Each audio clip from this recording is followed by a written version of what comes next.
Hi friends, welcome back to Raji home style. నేను మీ రాజేశ్వరి అండి.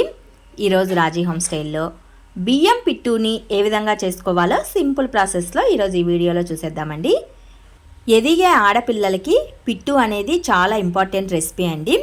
బియ్యం పిట్టు కానీ, జొన్న పిట్టు కానీ, రాగి పిట్టు కానీ ఎదిగిన ఆడపిల్లలకి పెట్టడం వలన కీళ్ళ నొప్పులు, పొత్తి కడుపు నొప్పి ఇలాంటివన్నీ రాకుండా ఉంటాయి. మరి లేట్ చేయకుండా బియ్యం పిట్టుని ఏ విధంగా చేసుకోవాలో ఈరోజు ఈ వీడియోలో చూసేద్దాం. ఫస్ట్ ఆఫ్ ఆల్ నేను పిట్టు కోసం బియ్యం పిండిని తీసుకున్నానండి. ఈ బియ్యం పిండి తడి పిండి అయి ఉండాలి, అప్పుడే పిట్టు అనేది పర్ఫెక్ట్ వేలో వస్తుంది.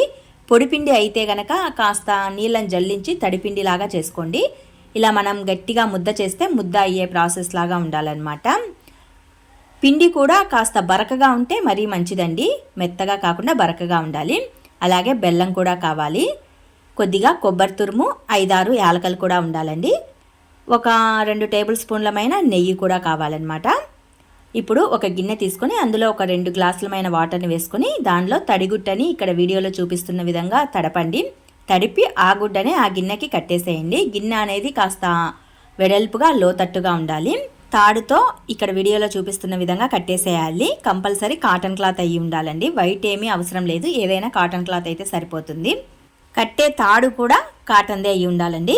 ఇక్కడ వీడియోలో చూపిస్తున్న విధంగా కట్టేసిన తర్వాత మనం తీసుకున్న పిండిని ఈ విధంగా బట్ట పైన వేసేసేసి మిగిలిన బట్టని పైన కప్పేసేయాలన్నమాట. కొన్ని హోల్స్ పెట్టండి.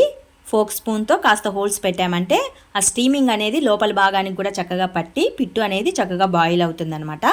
స్టీమింగ్ ప్రాసెస్లో పిట్టుని మనం చేసుకోవాలి. పైన కూడా ఇంకొక గుంతపాటి గిన్నెను బోర్లించేసేసి ఈ విధంగా లో ఫ్లేమ్లో, స్టవ్ పైన అయితే లో ఫ్లేమ్లో దీన్ని మనం బాయిల్ చేసుకోవాలండి. మధ్య మధ్యలో 1-2 సార్లు చెక్ చేసుకోండి, చక్కగా కుక్ అయిందో లేదో తెలుస్తుంది. ఫోక్ స్పూన్తో మనం ప్రెస్ చేసినప్పుడు స్పూన్కి అంటుకోకుండా ఉండాలి, అప్పుడే అది చక్కగా కుక్ అయినట్లు అనమాట. ఇది బాగా ఇప్పుడు బాయిల్ అయిపోయిందండి. దీన్ని ఒక గుంతపాటి గిన్నెలోకి తీసేసుకోవాలి. ఇలా తీసుకున్న తర్వాత దీన్ని చేత్తో పొడి పొడిగా నలిపేసేయండి. చక్కగా ఇలా నలిపేసిన తర్వాత మన స్వీట్కి సరిపడే విధంగా బెల్లం తురుముని యాడ్ చేసేసుకోవాలి. 1 కప్పు బియ్యం పిండికి 1 కప్పు బెల్లం తురుము పడుతుంది. ఇందులోనే తురిమిన కొబ్బరి తురుమును, అలాగే దంచిపెట్టి ఉంచుకున్న యాలకల్ని, అలాగే 2 టేబుల్ స్పూన్ల నెయ్యిని యాడ్ చేసేసుకొని చక్కగా కలియదిప్పేసుకోవాలి.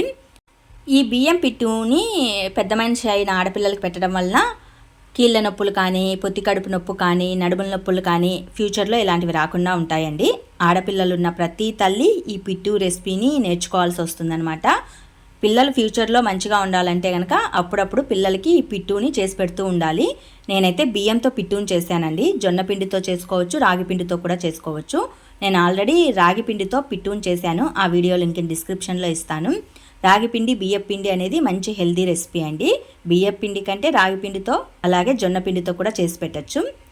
ఈ పిట్టుని అప్పుడప్పుడు పిల్లలకి 1 కప్పు మైనా తినిపిస్తూ ఉండండి. కంపల్సరీ డేట్ అయిన టైంలో తినిపించడం వలన పిల్లలకి ఎలాంటి ప్రాబ్లమ్స్ రాకుండా ఉంటాయి. మరి మీకు ఈ బియ్యం పిట్టు రెసిపీ ప్రిపరేషన్ వీడియో నచ్చినట్లయితే మరికొన్ని ఇలాంటి వీడియోస్ కోసం do subscribe my channel. Thanks to watch this video.